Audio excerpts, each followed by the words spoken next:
Hi there and welcome to the 7th row in the Get Fit by Rowing series, and I'm testing out a new microphone today after the issues I've had.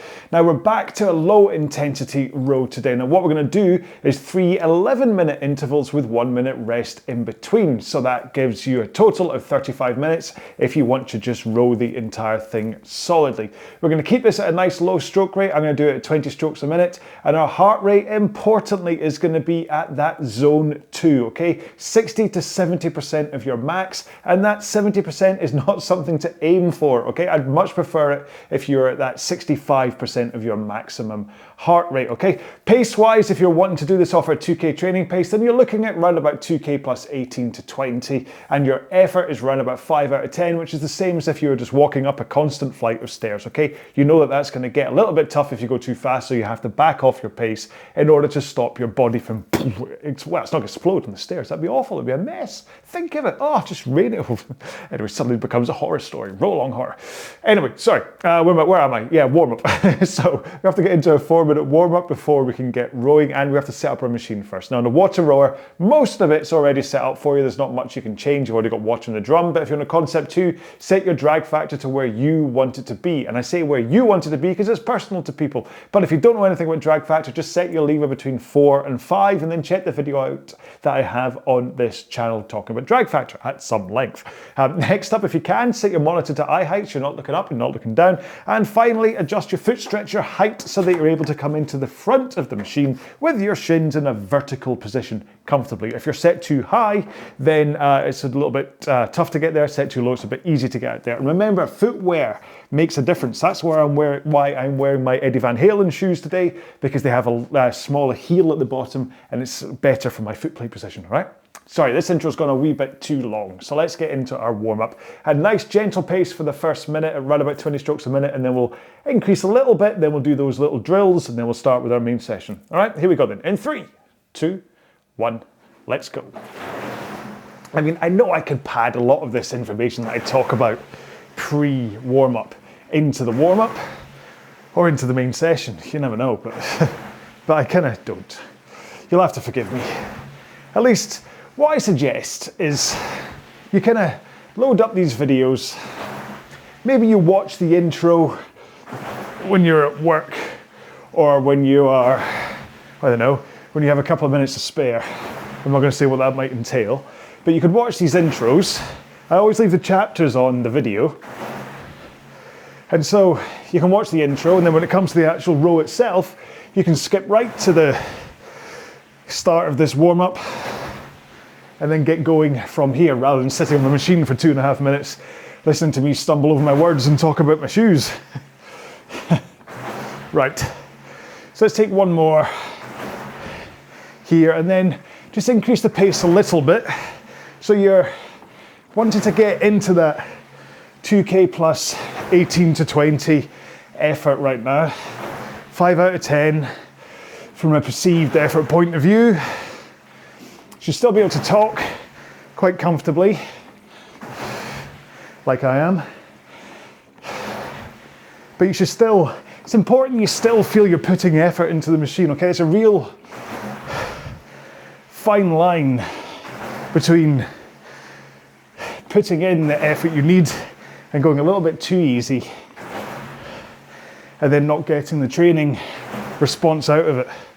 That's why heart rate based training works well, as does 2K pace training, but just thinking effort out of 10, it's a little bit too loose. Right, 2 more strokes. And then if you want to do drill stuff with me, take 1 foot out, put it on the ground, continue rowing. And what this does is it helps with your flexibility as you come forwards to the front of the machine, because you've only got one leg strapped in. So you don't have both legs causing any kind of tightness or tension as you roll forwards. One more here and we will swap feet. Or I will swap feet. You can do what you want. There we go. It's not quite as easy to slip in and out of the water rower as it is with the Concept 2. Well, at least it's not for me. the buckles come into they fall into the middle of the foot plates on this water rower rather than out on a Concept 2, so I can't just put my feet on top of the straps. One more here. Both feet back in. Come on, and tighten your straps. Legs straight, and row with your back and arms. So swing over your hips first to pick up that initial tension of the handle, and then pull in with your arms. I think I'm hanging off the edge of the seat right now. This is quite uncomfortable. Let's take 2 more here.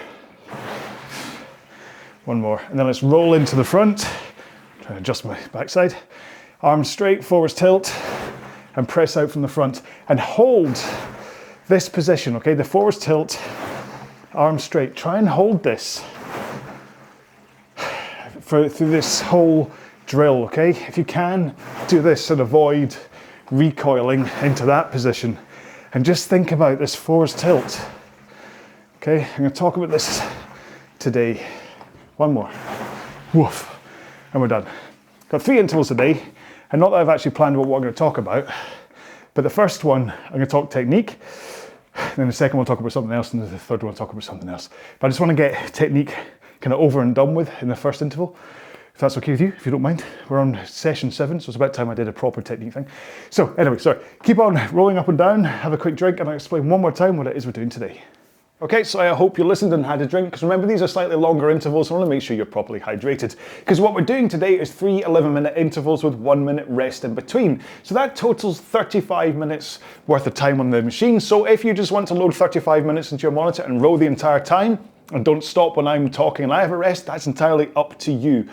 But for those that are doing heart rate based training, this might be helpful, because with 11 minutes into it, you might find that your heart rate starts to kind of boost up a little bit, and that 1 minute rest will just give it a chance to come back down again. And remember, primarily this Get Fit by Rowing series is based around heart rate training. So you may be doing 2K paced training, in which case you are going to just hold your 2K plus 18 or 2K plus 20 through this whole row.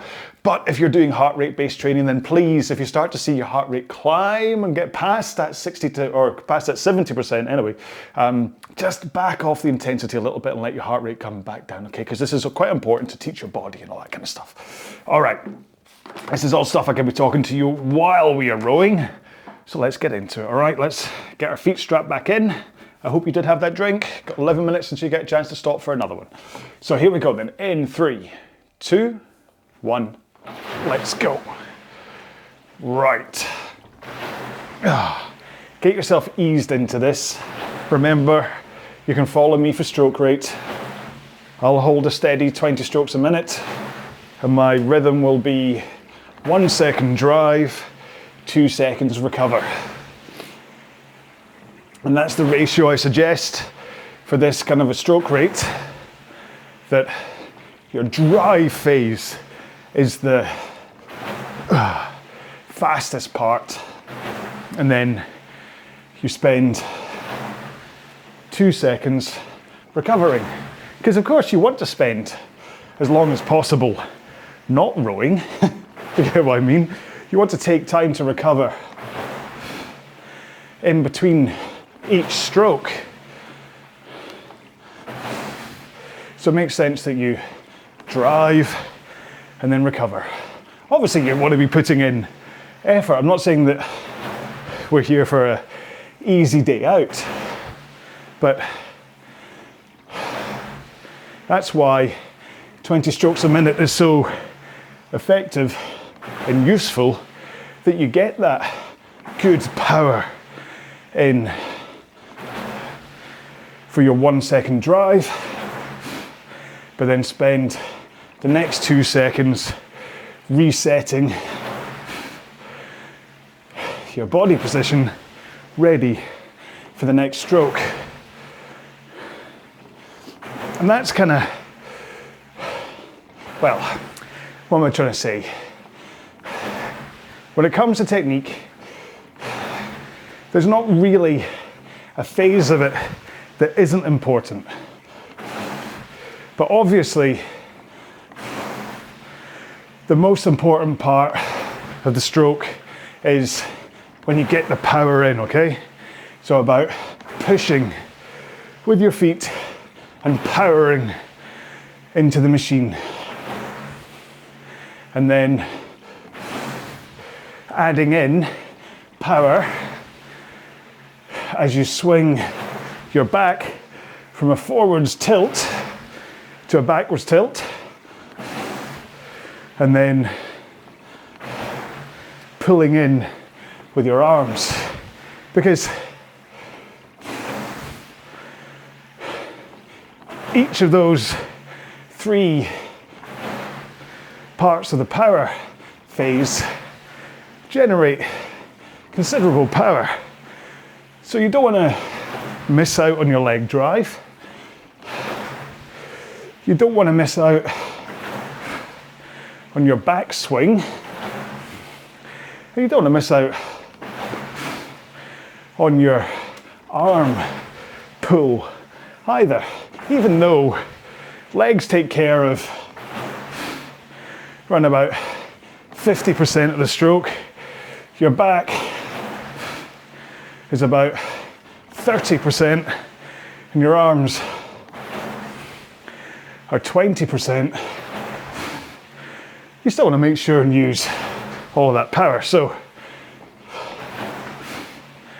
what you want to do when it comes to technique is make sure you're giving yourself the best opportunity to get into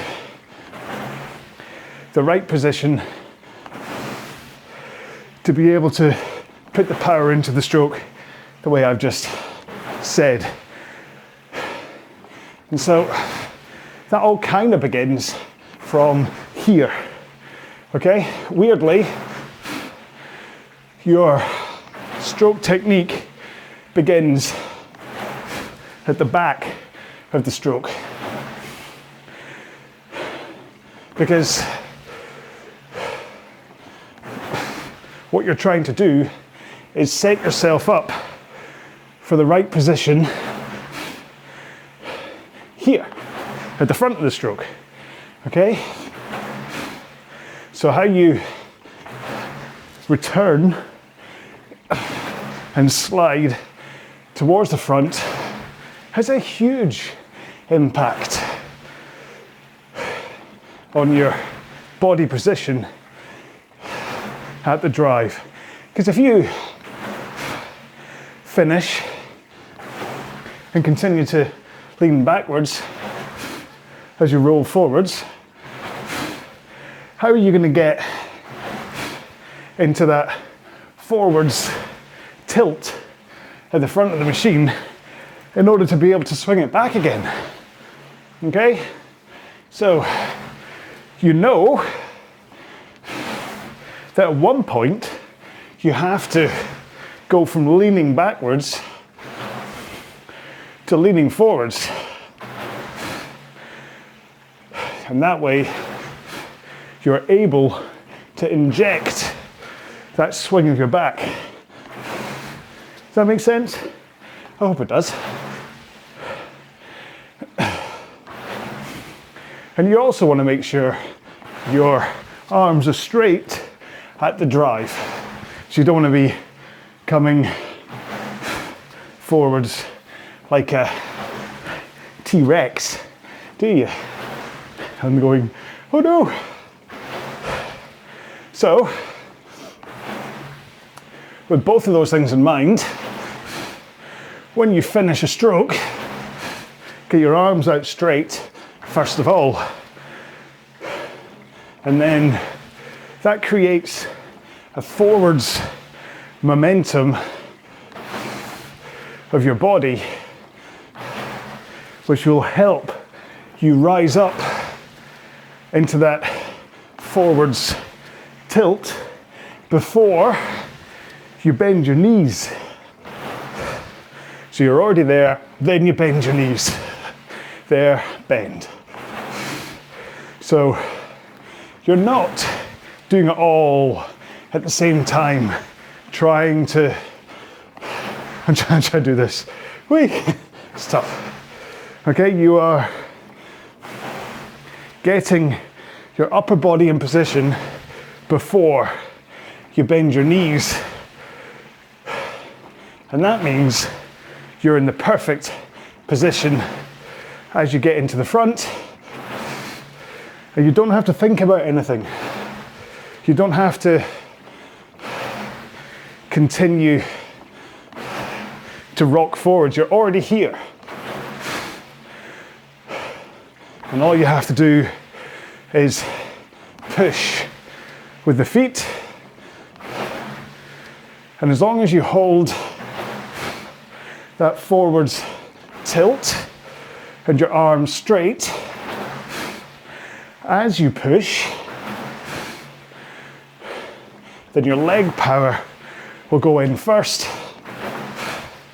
Then you'll add in your back and then your arms. But what you don't want to do is roll into the front nicely, but then lurch with your back way too soon. Okay? Hold the forwards tilt. And you also want to get away from thinking that this is a pulling motion, that you come into the front and pull with your arms. Okay? So you're not tensing and bending those elbows before the legs. You want to come in, force tilt, straight arms, push with the legs. So you're straight pull, straight pull, okay? Because I've seen a lot of videos. In fact, I answered someone's request for technique help today who was completely missing the leg drive. He was going, I can't even do it, like this. So there's hardly any leg drive at all. His back was already swinging back. And you could see an awful jerk of his arms as they were the only things putting power into the machine. So you really want to think about being in that forwards tilt and pushing with the feet at the same time. Your hands pick up the weight of whatever machine you're using. So in my case, that means the water blade, if that's what it is, because I'm on a water rower today. But if I was on my Concept 2, I'd feel the chain connect to the cog and make the flywheel turn at the same time that my feet push into the machine. And there's lots of little nuances about the stroke, which I'll talk about eventually, but if you can just think about hands away, forwards tilt, then knees, and then pushing with the legs, then the back tilt of your upper body, and then pulling in with your arms, you're 90% of the way there to a good rowing stroke. Okay. Whew. It's the first 11 minutes down, and I'm at 136 beats per minute, which is 63% of my maximum heart rate. So it's a good opening interval. Weirdly, my heart rate monitor's not showing up on the Smart Row app. I seem to have disconnected between the warm-up and the main session, which is weird.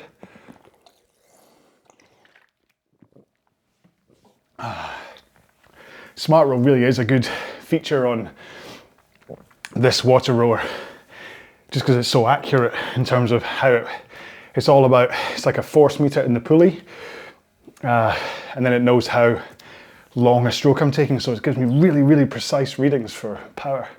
Okay, into the next interval in 6, 5, 4, 3, 2, 1, go. And actually, I hadn't really thought about what I was going to talk about in the second intro. I just knew that today I just wanted to talk about something else. I've either been talking about the protocols of this training plan, or I've been talking about technique, or I don't know, my own diet or something. It's all been rather kind of functional, my chat, so far. So I kind of promised myself, knowing there was going to be 3 intervals this time round, I promised myself that I'd try and use that pattern to talk about something different. And as being, we ended that rest period with me talking about the Smart Row app on the water rower. Kind of lends itself to talking about how we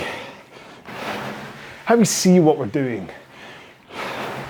So that doesn't make much sense, does it? But what I mean is, I've been rowing on concept 2s since, well, technically since like 1998, when I was first playing squash, but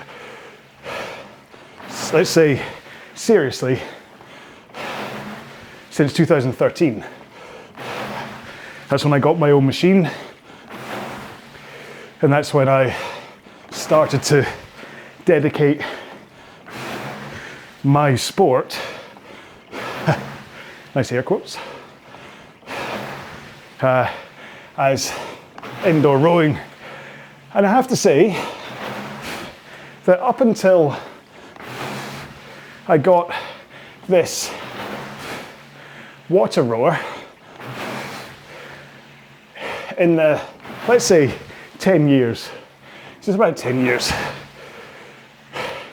In the 10 years I've been rowing for, I had done precisely 1 row on a water rower. And I think I had done possibly, let's say, 10 on a skill row, the Techno Gym rowing machine, when the gym I was a member of got rid of the concept 2s and bought in skill rows. And I lasted 1 month, hardly used. I used the skill row a few times, hated it, and then left after a month and joined another gym that had concept 2s. I made a big song and dance about why I was leaving. I didn't really care. But suffice to say, I have been very much a concept 2 disciple, and I still am. I still love rowing on my concept 2, but I also love rowing on this. Unlike marriage, you're allowed to love more than one mistress. This is my wooden mistress, whereas my concept 2 is my metal mistress. And Julie is my wife. But what I'm saying is, when I first got this and I posted online that I now have a water rower, I'm going to make workouts with it, I was quite surprised with the derision, is that the right word? Lots of messages about, why would you do that? What's the point in a water rower? And even when I texted a really good rowing friend and said, Did you see I got a water rower? His response was, why on earth would you do that? And I think that's the danger of only going down one path of anything, is that you miss out on the enjoyment and benefits of other things. Now, this is with the caveat that I am not talking marriage, okay? If you're in a committed relationship, no matter how much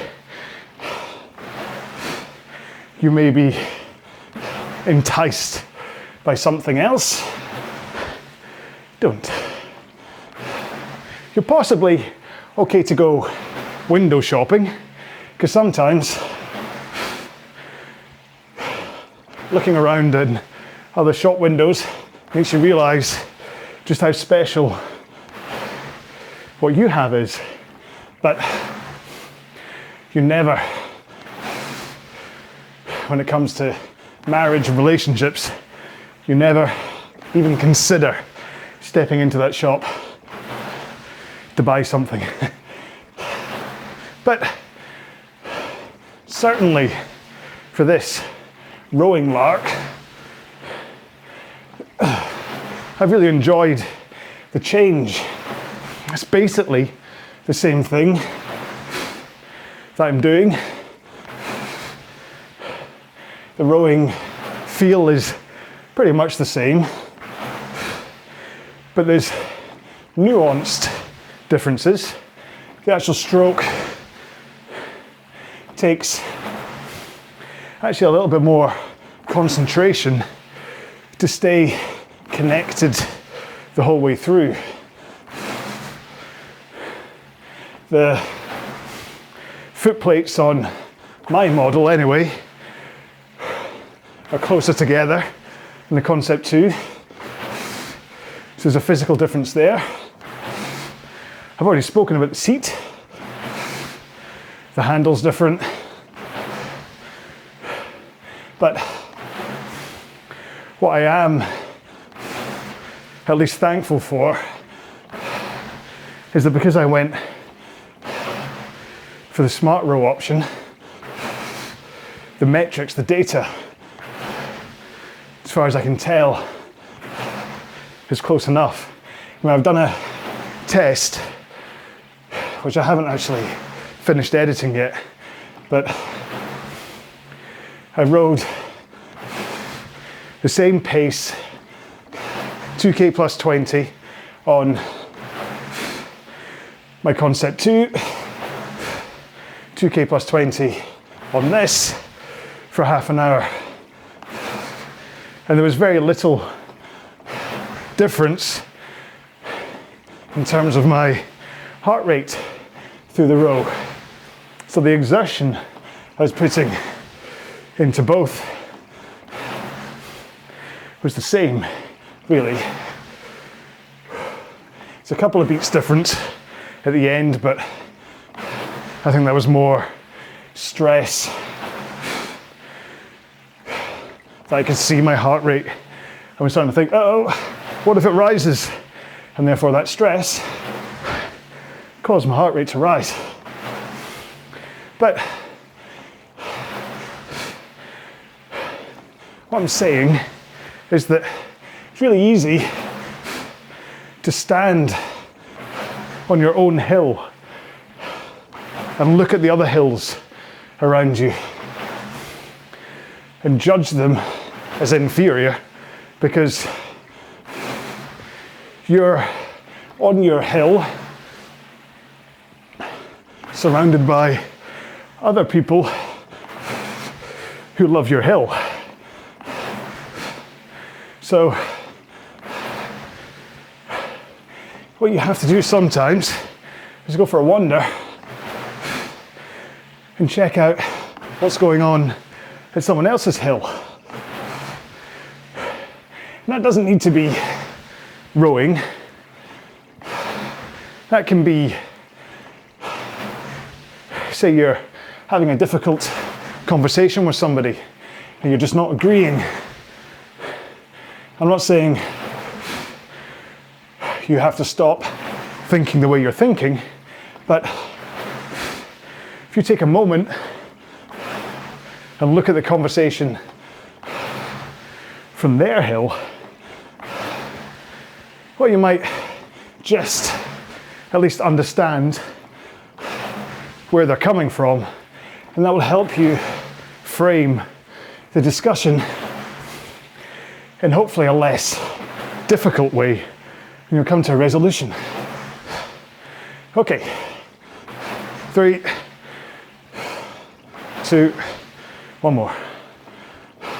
1. Have a quick drink if you're stopping. Oh. See, the downside to my heart rate not being on the monitor is I finished that at 154, which is 72% of max. And that's not what I wanted, so. And I can't get, my my zone is on, isn't it? Yeah. So you check your tech first if you're doing heart rate based training.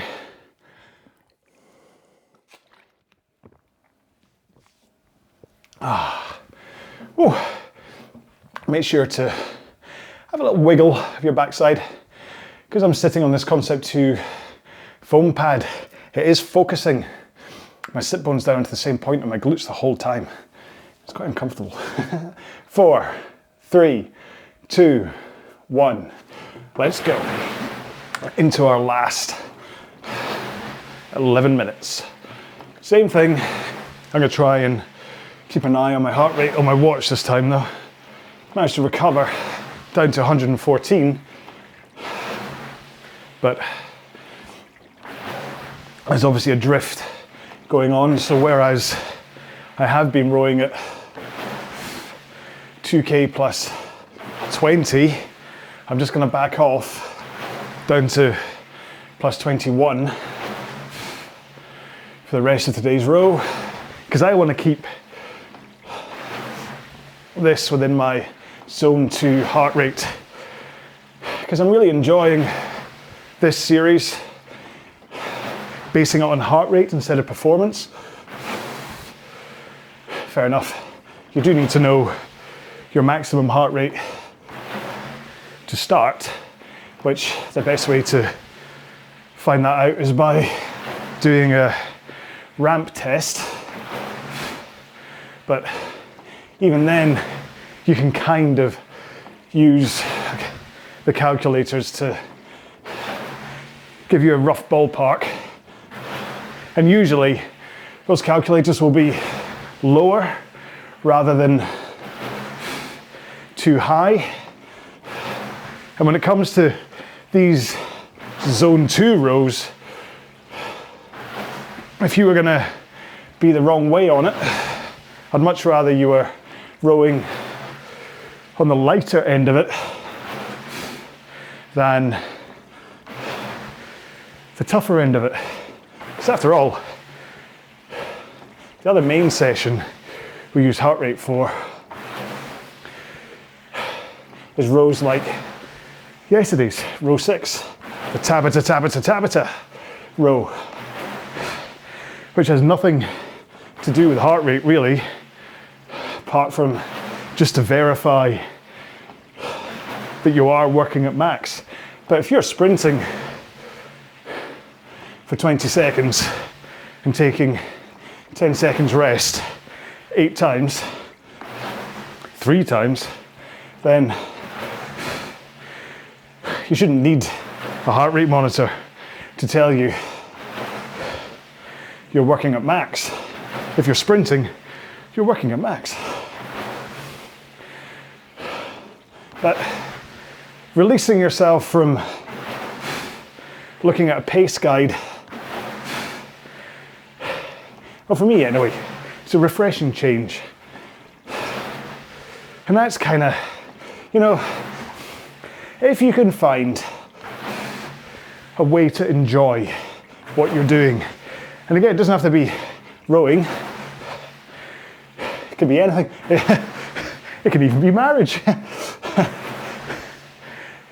But yeah, if you can find a way to enjoy anything you're doing, you're going to go back and continue doing it. And if it's something good for you, like, well, hopefully rowing, then if you can enjoy it, you'll come back, what you want to do is frame it in your head that you're excited to get back on the machine. Say, wow, I get to row today. The moment it feels like a chore, then you kind of need to look at changing something. Maybe you're doing just the same kind of session every day. Maybe you're always doing long, slow rows, or you're always doing max intensity rows. Both of which, if that's all you do, it's easy to understand why you might come back with a sense of dread.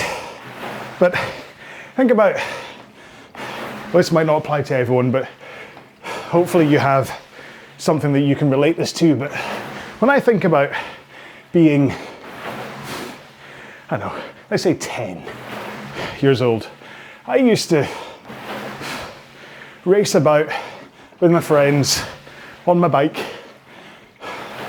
Let's say it's the summer holidays, you've got 6 weeks ahead of you, and every day meet up with your friends on your bike, and then just cycle around the place until it gets dark. No water, no food, just fun. And it was never exercise. It was just being out and having fun with your friends. Or from a more functional point of view, when I was in my second year in high school, for every day at lunch, I would run home for lunch because I'm a tight Scotsman and I didn't want to spend money on a school dinner. So I just ran home and had like a cheese sandwich or something.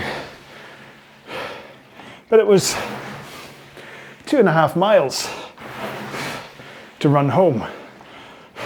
And so every day I would run home 2.5 miles, have a cheese sandwich, and then walk briskly back to school again.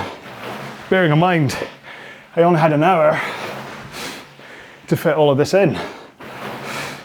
Not once did I consider that as exercise. It was functional. It was just what I did. And it's funny, that realization only dawned on me quite recently. I was thinking about the high rocks training I'm doing and the new community that I've fallen into, all these people I know. And I was on the UK HXR podcast after I did the Glasgow High Rocks. I was talking to Ian Kay, and I had a 10-minute section in and amongst other athletes. But afterwards, Ian said that he'd like to get me back on one day. Not been on yet. You never know, it might just have been lip service. But he was interested in getting me back on for the rowing side of things. Hang on, how are you doing? 145. Still a bit high, but I'll back off a couple of seconds. And so, ahead of the possibility of maybe one day being on his podcast, and having a longer chat, started to think, how would I talk about my history in sport? Much the same as I did on the Steady State podcast a couple of months back. But it was then, when I was thinking about it, that it dawned on me that my journey into exercise didn't begin when I was 16 playing squash. It actually began when I was 12 and I was running home from school. Or, if you really want to think about it, all those summer holidays cycling around the back roads of Mulgai and Bearsden. And so that's kind of for my TED talk today. It's kind of what I want people to take away from this. In fact, the trifecta of today's row is what I want you to take away from it. From a technique point of view, I really want you to think about this being a push with the legs sport, okay? So forwards tilt, arms straight, push with the legs. No matter how fatigued you get, should always be push, back, pull. Push, back, pull, okay? But also, I want you to look at other people's prejudices against you using a water rower or a Rebex, or trying to think of other names, even the hydro, which I don't particularly rate. And look at it from their hill. Maybe they don't care about racing. Maybe the fact it's a connected machine is what they need. They don't need a Concept 2 and 2K plus 20. They need proper distraction. And then finally, no matter what, find a way to love what you're doing, whether it's rowing or work, who knows. But if you can love what you're doing, last stroke, then you'll carry on doing it, regardless of whether there's no element of I'm forcing myself to do this. It's not like, oh, I have to go out for a row now. You're actually like, yay, I get to go row, or I get to play a game, or I get to watch that Scottish bloke, or whatever the reason is. Okay, I don't really think there's that many people that are super motivated by watching me. Maybe you are, maybe I'm putting myself down. Maybe you enjoy my Scottish lilt and just watching me come up and down. Right, sorry, I'm slightly heading back now. Hang on. Wait, I have to respond to my wife about dinner and I'll be right back. Of course, that's the downside to having your phone as your monitor, is that if the text message goes, text message goes. And it was about dinner, so I had to take it. Salmon curry tonight. That was Julie asking if I could put the rice on. Shh. I did reply, I said, sorry, I'm just doing a cool down. I'll be done in 10 minutes. Anyway, so cool down, as I just said. So we're going to do this at round about the same pace you did the warm-up at, so maybe a little bit slower than you just finished the main row today. Yeah, because remember, we don't want to spike our heart rate and whatever. This is just a cool down, not a race to the finish. So here we go then, in 3, 2, 1, go. Oh, right as I started, I got a drip of sweat or a swip of dread into my eye. At least it's a good sign that I obviously put in effort. Remember, sorry, I can still speak even if I don't look at you, can't I? The point of this row isn't that at the end of it you're like, whoa, that was a tough workout. Why? Really, this row should feel, you should feel you've had a good workout, okay? Like as in like, oh, I've been rowing for 35 minutes. But you should feel energized, refreshed, ready for the next session. Like, you should really finish it going, I could now do a 500 meter time trial or a 1K time trial or something that you've prepped yourself for. You've kept your body's been at that nice low engine kind of building. I was about to say idling.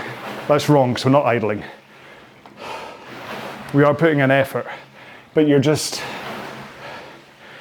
setting yourself up, okay? You're building your core fitness. Your muscles are kind of, it's like running a comb through your muscles, these rows.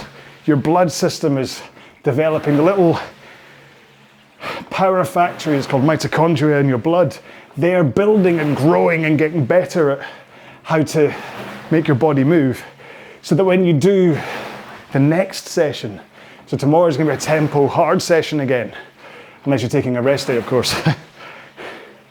But yeah, you'll have the energy to be able to do that, or if it's a low intensity row, last stroke here, whew, and your next one is a max intensity, then because you've just built yourself beautifully through today's row, then when it comes to your next tough one, whether it's a tempo hard session or a max one, you've really got that furnace ready to just go at it. Whereas if you do this one too hard and you actually did feel a little bit haggard at the end of it, or hanging, or minging. Minging's not quite right, but I quite like the word minging. Very Scottish. It's pure minging, by the way. If you've gone too hard and you're ruining the whole protocol of this workout, of this entire plan, in fact. So, right, let's get into some stretching. Right, hang on, I'm gonna do this other way around. So, if you wanna do some stretching on a mat, there's Stretchy John. He'll take you through some stretches. If you don't have time to do any stretching, that's perfectly fine, but please at one point stretch your quads and your hamstrings and possibly your glutes, but not in the shower because I don't want you to slip and fall over. Or on the machine, oops, I was ready for glutes there. On the machine, we're gonna do some stretches in case you don't have any space. All right, I'm gonna go completely out of sync with Stretchy John, but that's fine. I'll try and get through these nice and quick. So, put your feet back in the straps, put your hands in the air, and then fold forwards. You're like hinging forwards, and then rest your hands on your ankles, but do not pull in your ankles, okay? I don't want to see anyone pulling because, and I'm going to use the word here because it might scare you enough, you don't want your hamstrings to snap. You don't want to be going, oh, pull, pull, pull, and then boing, as your hamstring goes, and you get a tear or whatever. Snap would be worst case scenario. I've heard tales, it's never actually happened to me, I've never seen it, but I've heard tale of Achilles tendons snapping. Apparently it's like a gunshot going off. I used to hear horror stories of that in my squash playing days, and I'd be like, oh please, I don't want that. And every time I got any kind of Achilles injury, I was like, oh please don't let this be a precursor to a snapping Achilles. This is why I stretch a lot. So we're going to do glutes next. So put one leg up on whatever rail or system thing you have, just to kind of get a little bit higher. Bring your other foot over so that your heel is in the crook of your knee, and then bring that knee across your body so you have a straight line between your face, your knee, and your foot. Hold that knee in place, and then rotate round. Okay, so you're rotating your upper body, and that will then hopefully give you a nice stretch down here into your glutes, possibly your piriformis as well. I've got a wee fly in here. Hello. Yes, right down there. And that's the point of kind of rotating round. And if you need to hold onto the back of the seat for stability, please do, because I don't want you to fall off. That would be bad. Not as bad as your Achilles snapping, of course, but it'd still be bad. And you don't want to, especially if you're doing this in a gym, you don't want to fall off the machine. That'd be a bit embarrassing. Not when you're stretching. I mean, let's change legs. Same thing again. I've fallen off the machine many a time in a gym, but it's been at the end of a particularly tough session, and I just couldn't sit on it anymore. I remember seeing, I can't remember who it was, but somebody was talking about this, saying nobody fell off the rowing machine until there's a documentary about the British rowing team back in the days of James what's his face and oh my god, I've completely forgotten his name. That's embarrassing. I'm gonna go voice of a man. Who am I thinking of? Yeah, thanks. Yeah, exercise brain, my brain's gone whatever. But anyway, in that one, they all fell off the machine, and it's like that caused a cacophony of people falling off the machines, apparently, allegedly. Oh, Steve Redgrave. There we go. I knew I'd get there in the end. And James Cracknell. That lot. Oops. So they were doing. I'm moving on to quads. Sorry. So one hand on the monitor just to steady yourself, and then flick your opposing leg up, hold on to it with your hands, not on your toes, not holding your toes, I mean, and then just pull back slightly so that your heel is up against your backside. Yeah, I'm sure people were falling off the machines before that documentary with the British, the GB, there we go, that's the word I'm looking for, GB rowing team. It was like them doing tests on Concept 2s and they all fell off at the end. Admittedly, Redgrave had gone into like diabetic shock at the time, so I think he's forgiven. But yeah, but I still, listen, if I do a 2K test, I'm changing legs, oh, my back is still not good. If I do a 2K test, I'm done. I'm not sitting on the machine at the end of it. I'm lying on the ground heaving, gasping air because every fibre of muscle has just gone into rowing. So, but then if you look at guys like JDK, James Dunkley Smith, who has the world record for 2K in a Concept 2. Oh, Josh, not James, Josh. I'm not good with names today, am I? He sat on the machine when he was done. So I think if he can row 5:30 something and sit in the machine, I think we're maybe all building our parts slightly by falling off. Anyway, right, here we go. So on to hip flexors next, suddenly flurry of emails.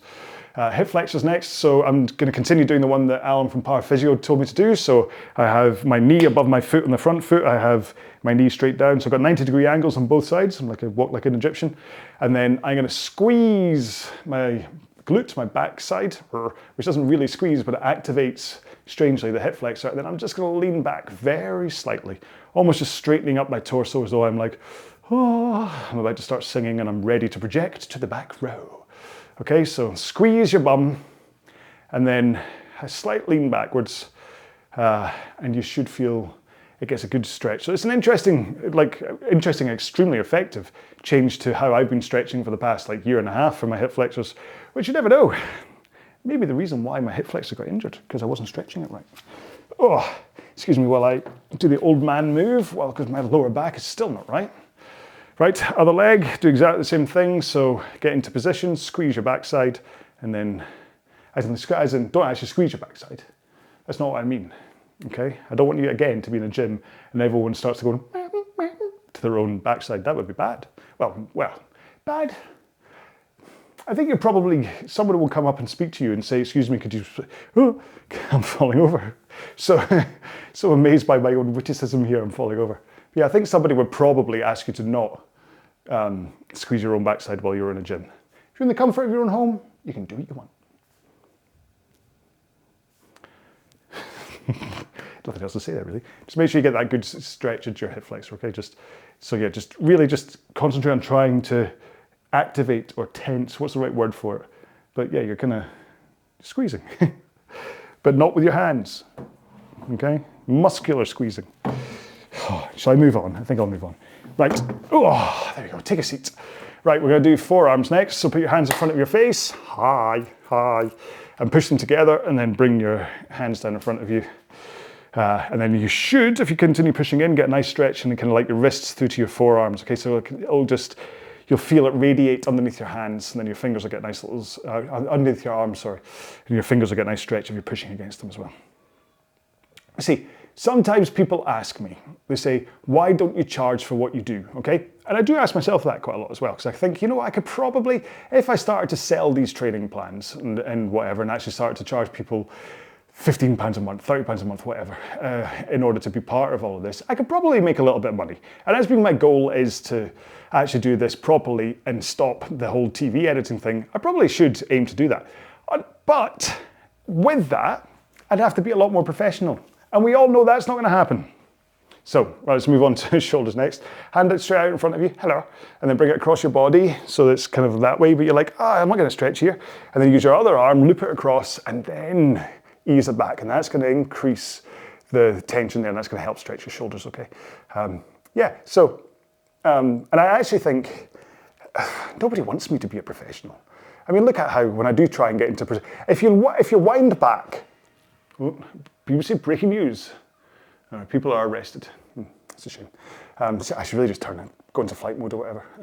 Anyway, yeah. If you wind back to the very first videos I made for this channel, let's swap arms. Same thing again. when I was trying to be professional and presentary, I was like, hi there, and welcome to insert name here, because when I started off, I wasn't RowAlong, I was something else, but I've changed my name because I had a bit of an argument with someone else who used something similar. Anyway, where was it? Yeah, and I was trying to be a kind of hey, I'm trying to be a rowing coach kind of guy. Nobody watched, nobody cared. And it wasn't really until I started talking about pizza and family and friends and Van Halen and Deadmau5 and whatever that I think people started to go, oh, this is a little bit of fun. And the fact is that the guys that are professional rowing coaches and make these videos and sell their plans, they take care of the people that want to pay for plans, okay? I'm going to nibble away at that market if I try and do it myself. And so I'm really left with one option of, in fact, shall we move on to doing our biceps and I'll carry on talking. Put your hands behind you and rotate your thumbs outwards. That'll stretch the long head of your bicep. Yeah, and hold it like this for a while. Yeah, so the people that want to pay for, they're already going to coaches, okay? And I might pick off a few of them but then they're not going to hang around for that long. So really what I'm best to do is just to kind of entertain and just kind of bide my time and think, you never know, one day maybe RowAlong will take off and something will happen and I'll make enough money that I can stop making TV programs. But the fact is, I don't need to. I can just carry on doing this stuff. I can be a buffoon, I can be entertaining, and then hopefully that's why you come back to it. And that's kind of why, going back to reasons to want to do this stuff. Maybe you do want to come back and watch my videos because of the stuff that I say and do and whatever, and I keep you company like I'm the guy sitting next to you, and that's kind of what it is. Because you don't need me screaming and shouting at you, because I can't see what you're doing. Right, we're doing triceps. Hands up in the air, whee, it gets bored, it touches your spine. Your elbow's kind of pointing in the air, but for me it's a bit of a hooky angle. So I'm going to use my other arm to just straighten up and point it to the sky, and that way it gets a good stretch into my triceps. Whee. Yeah, so that's what I'm saying. So I don't think anybody wants a professional version of me. My wife would probably want a tidier version of me, to be fair, but not a professional version of me. I think I do keep on saying to her this whole thing of how it's like women like a man who makes them laugh, and she's like, then obviously don't make her laugh that much. So swap arms. I don't often talk about Julie because I don't think she'd really appreciate being spoken about. But and I never really want to say anything that is kind of like bad about her, because there's nothing to say that's bad about her anyway. But yeah, I do try and at least kind of always talk about her with a kind of a sense of affection, because I do love her. She is the love of my life. She's my best friend. She's kind of, I married, I think, what was it? This is about, I think one of our readings at our wedding was "Today I married my best friend." I might be wrong. That might just be one that we thought about. No, I'm pretty sure it was, because it was either that or it was a Winnie the Pooh one. Everywhere I go, there's always Pooh, and it's like, it's a lovely sentiment. But I'm too much of a child to have someone say Pooh at my wedding and not start giggling. So. Anyway, right, there we go. We're at the end. So that's the end of this one. So like I said, the next session is going to be a hard tempo session. It's going to be one where you're going to be getting into that kind of hard performance intensity kind of thing. Not max, not low, but in the middle, just for a little bit of spice and variety, okay? It's really, that's the purpose behind it. It'll help with other things, but as I said before, the most important ones are these low intensity and max. The other ones are just there for just a bit of fun. Well, they're still helpful. It's not just fun. Don't skip them. Right, I'm done. I'm going to go get my salmon curry, and hopefully I won't get it thrown over me for being so late, because I think I've spent more than 10 minutes talking to you. So I will see you in the next row. Please get in touch and let me know how you're getting on with the plan. Let me know whether I should just shut up. Let me know whether you'd rather I was a bit more professional, all that kind of stuff. And remember, if you're going to leave any kind of a message anywhere about anything, not about anything, use the hashtag. In fact, anything you want, you can just tweet anything you want, non-rowing related if you wish, but just make sure you use the hashtag #GetFitWithRowAlong to try and get that out there. Okay, so get fit with RowAlong is what you say for any kind of stuff. Okay. Am I done? I think I am. Yeah, okay. Row well, be well. Bye-bye.